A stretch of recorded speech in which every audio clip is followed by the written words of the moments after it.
The wife of a man from the company of the prophets cried out to Elisha, "Your servant, my husband, is dead, and you know how he revered the Lord.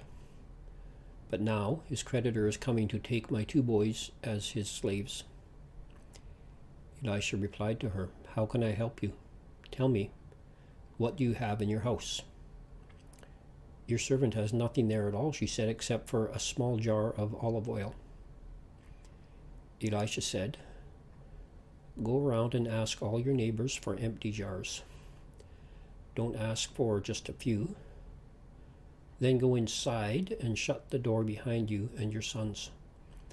Pour oil into all the jars, and as each is filled, put it to one side." She left him and shut the door behind her and her sons. They brought the jars to her, and she kept pouring. When all the jars were full, she said to her son, "Bring me another one." But he replied, "There's not a jar left."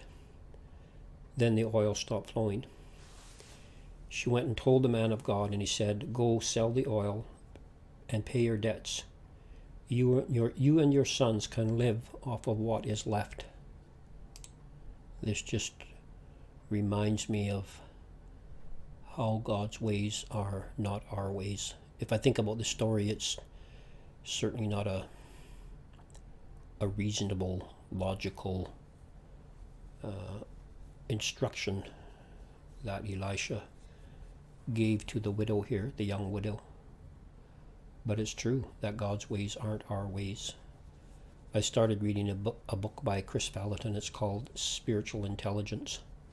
And it's just talking about this whole thing of that God's ways aren't our ways, that he thinks differently than we do, and that there's a hunger in me to actually come to the place that I, even more than knowing some of the God's ways and the way he thinks, is that I would actually come to a place that I'll think the thoughts of God.